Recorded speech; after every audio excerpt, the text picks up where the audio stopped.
C'est le 23 septembre 2022. 25 ans sont passés après le massacre de Bentalha. Dans la nuit du 22 au 23 septembre 1997, plus de 200 hommes armés investissent un quartier de Bentalha, une banlieue au sud d'Alger. Méthodiquement, ils massacrent plus de 400 personnes, hommes, femmes et enfants, d'une barbarie sans précédent.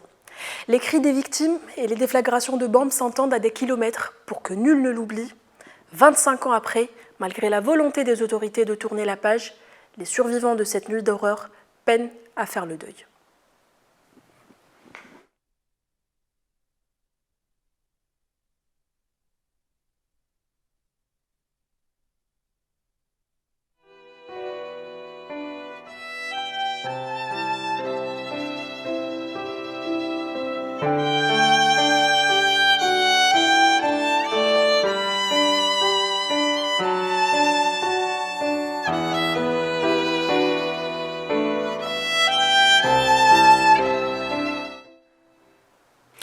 Et dans l'actualité, l'ex-secrétaire national du Front des Forces Socialistes, le militant Melek Sadali, a été arrêté ce matin à l'aéroport de Béjaïa alors qu'il s'apprêtait à embarquer pour Paris, selon la Ligue algérienne de défense des droits humains.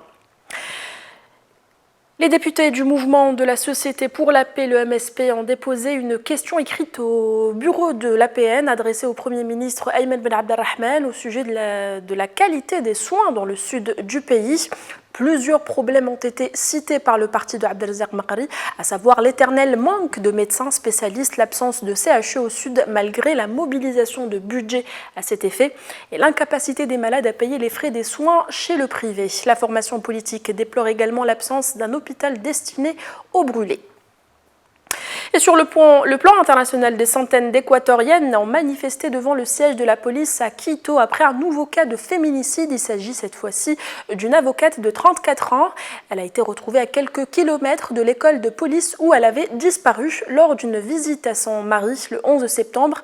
Ce dernier est suspecté d'être à l'origine du meurtre. Il est lieutenant de police, désormais en fuite, et activement recherché par les forces de l'ordre.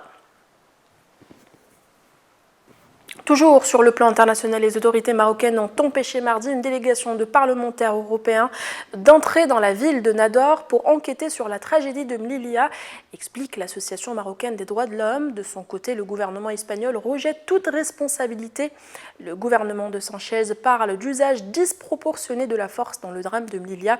On parle là du drame qui a conduit la mort de dizaines de migrants d'origine africaine brutalement tués par la police marocaine alors qu'ils tentaient d'entrer dans l'enclave espagnole de Melilla depuis le Maroc. C'était l'essentiel de l'actualité de ce vendredi. Merci de nous avoir suivis. Au revoir.